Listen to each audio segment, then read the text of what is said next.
Tâm và hạnh phúc. Bài học từ chánh niệm. Nam mô Bổn Sư Thích Ca Mâu Ni Phật.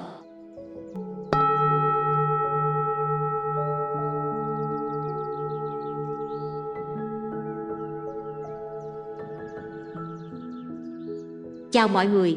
Hôm nay chúng ta cùng nhau lắng nghe một câu chuyện về tâm hồn và cách sống hạnh phúc, để hiểu rằng hạnh phúc thực sự nằm ở đâu. Hạnh phúc không đến từ những gì bên ngoài ta nắm giữ, mà từ sự bình an trong tâm. Trong một ngôi làng xa xôi, có một vị hiền nhân thường hay lui tới giúp dân làng hiểu về ý nghĩa cuộc sống. Một ngày, một chàng trai tìm đến người với vẻ mặt buồn bã. Chàng trai thổ lộ rằng anh làm việc quần quật mỗi ngày nhưng vẫn thấy cuộc sống trống rỗng, không tìm thấy niềm vui thật sự. Anh chạy theo công danh, vật chất, mong rằng điều đó sẽ giúp mình hạnh phúc, nhưng cuối cùng chỉ thêm mệt mỏi, bức bối. Hiền nhân chỉ mỉm cười, rồi mời anh ngồi xuống bên một cây bồ đề, nơi ông thường tọa thiền. Ông nhìn anh và nói: "Con trai, tâm của mỗi người giống như một khu vườn. Nếu con gieo hạt giống của hận thù, lo âu, sân si, thì chính con sẽ thu hoạch những trái đắng chua chát. Nhưng nếu con gieo nhân lành, tâm thanh tịnh, thì con sẽ nhận về quả ngọt của hạnh phúc, bình an." Rồi vị hiền nhân kể cho anh nghe một câu chuyện. Ở một vùng khác, có một người nông dân nghèo nhưng sống rất vui vẻ, suốt ngày luôn mỉm cười. Dân làng xung quanh lấy làm lạ, bèn hỏi anh bí quyết. Người nông dân chỉ nhẹ nhàng đáp: "Tôi biết ơn từng ngọn cỏ, từng giọt sương sớm, vì chúng cho tôi cảm nhận được sự sống. Tôi gieo hạt lúa trên mảnh đất này, dù biết không phải lúc nào cây cũng xanh tươi. Nhưng dù thế nào, tôi vẫn biết ơn những gì tôi có, và tôi đón nhận cả những khó khăn, bởi chúng giúp tôi trưởng thành." Nghe đến đây, chàng trai ngộ ra rằng cuộc sống không phụ thuộc vào những gì mình có được, mà phụ thuộc vào cách mình đối diện với nó. Từ ngày hôm đó, anh quyết định thay đổi tâm thái của mình. Anh bắt đầu học cách chấp nhận, buông bỏ và vui với những điều nhỏ nhặt.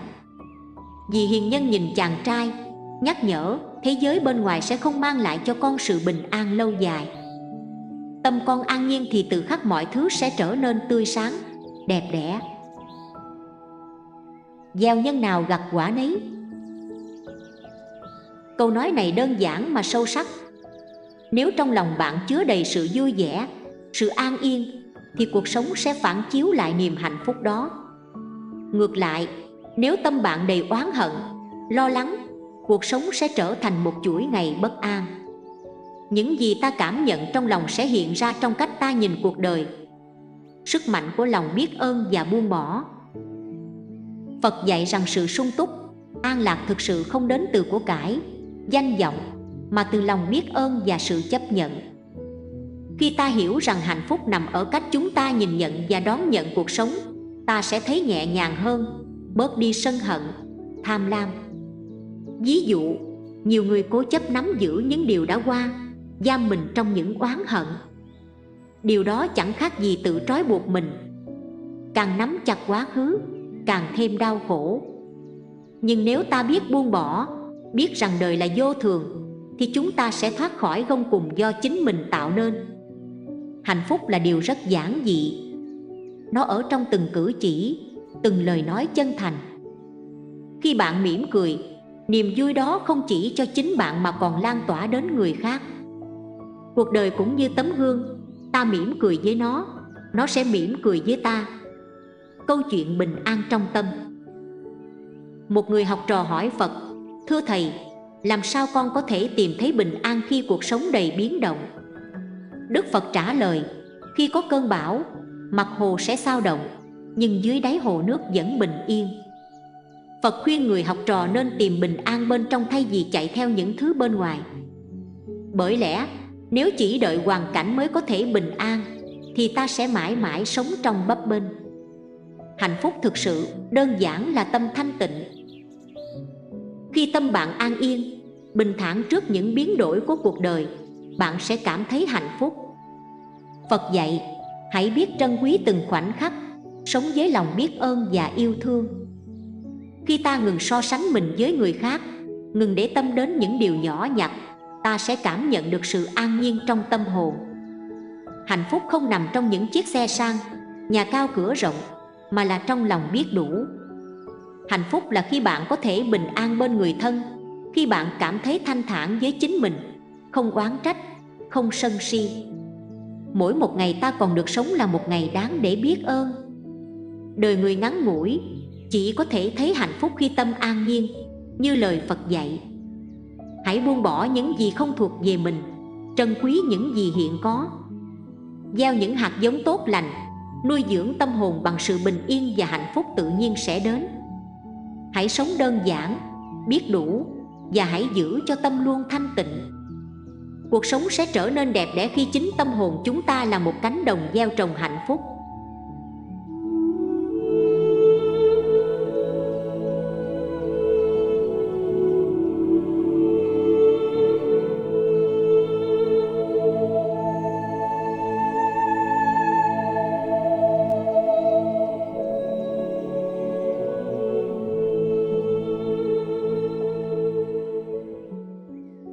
Giá trị của trải nghiệm.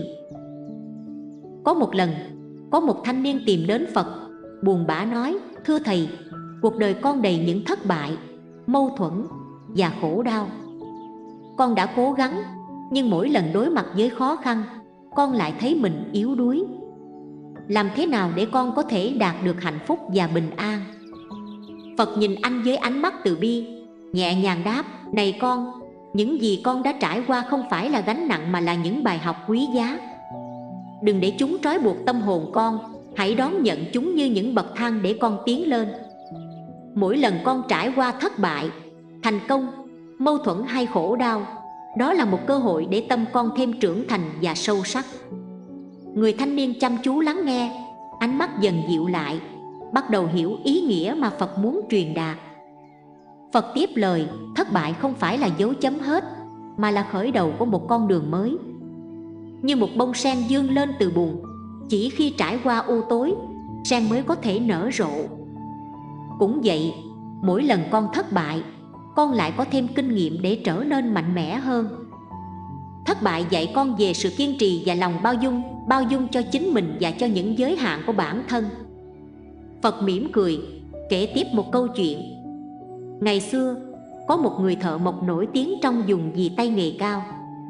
Một ngày nọ, ông nhận làm một chiếc ghế gỗ quý cho ngôi chùa làng. Ông cẩn thận chọn loại gỗ tốt nhất, nhưng trong quá trình làm, chiếc ghế nhiều lần bị gãy do những mấu gỗ không như ý. Ông buồn rầu và muốn từ bỏ, nhưng rồi nhớ lời dạy của thầy mình: "Chỉ cần con không từ bỏ, mỗi thất bại sẽ là một bài học, giúp con hoàn thiện hơn." Ông quyết định tiếp tục, tìm hiểu kỹ từng mấu gỗ, và nhờ đó mà chiếc ghế cuối cùng trở thành kiệt tác, hoàn mỹ như chính tâm hồn kiên nhẫn và bình an của ông. Sự thành công của ông không chỉ ở chiếc ghế, mà ở lòng bền bỉ đã vượt qua mọi khó khăn. Phật quay lại nhìn người thanh niên, giọng ân cần: "Thành công không phải là điểm đến cuối cùng, mà là một trạng thái của tâm. Khi con không vướng mắc vào kết quả, khi con không xem thành bại là tất cả, con sẽ nhận ra rằng sự bình an luôn hiện diện trong tâm mình. Thành công chân chính là khi con có thể mỉm cười dù bất kể hoàn cảnh. Chỉ khi ấy, con mới thấy sự tự do đích thực, tự do khỏi những ràng buộc của ham muốn và sợ hãi, khỏi những áp lực do chính mình tạo ra." Người thanh niên nghe đến đây, dường như đã hiểu hơn về những điều mình trải qua. Phật nhìn anh với lòng từ bi và nói tiếp: "Mâu thuẫn trong cuộc sống là để dạy con lòng bao dung. Cũng như trong một khu rừng, không phải cây nào cũng giống nhau, cuộc sống của con sẽ gặp những người và hoàn cảnh không như ý. Nhưng chính những mâu thuẫn ấy lại là cơ hội để con học cách chấp nhận và mở rộng trái tim mình. Khi con biết bao dung, con sẽ thấy mọi mâu thuẫn chỉ là làn sóng ngắn ngủi giữa biển cả yên bình của tâm trí." Phật kể thêm về một câu chuyện khác. Có một nhà sư nọ, trong suốt nhiều năm, ông bị nhiều người chỉ trích và hiểu lầm. Mỗi khi gặp chuyện, ông đều nhẫn nại, giữ lòng mình trong sáng, không oán trách.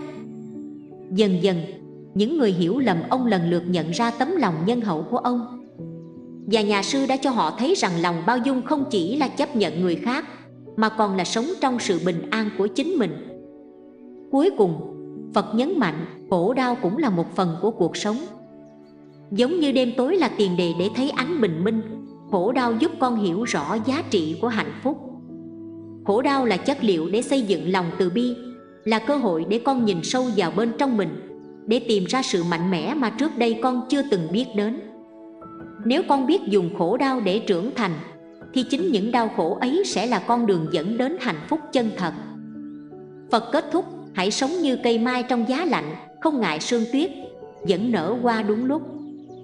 Cuộc đời sẽ luôn có khó khăn và đau đớn, nhưng điều quan trọng không phải là tránh né chúng, mà là cách con đón nhận và học hỏi từ chúng. Khi con hiểu được giá trị của trải nghiệm, con sẽ thấy rằng mỗi trải nghiệm là một bậc thang giúp tâm con hướng đến bình an và sự giác ngộ. Người thanh niên mỉm cười cảm tạ Phật, lòng nhẹ nhõm hơn. Anh đã hiểu rằng những gì mình trải qua đều có ý nghĩa riêng, giúp anh trở nên mạnh mẽ và bao dung hơn. Mỗi bước đi trên con đường đời sẽ là một phần của hành trình hoàn thiện bản thân.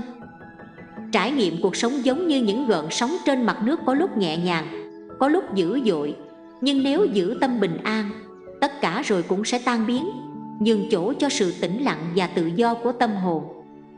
Hãy luôn trân trọng và biết ơn từng trải nghiệm trong đời, vì đó chính là những món quà quý giá giúp chúng ta tiến gần hơn đến hạnh phúc và bình an nội tại.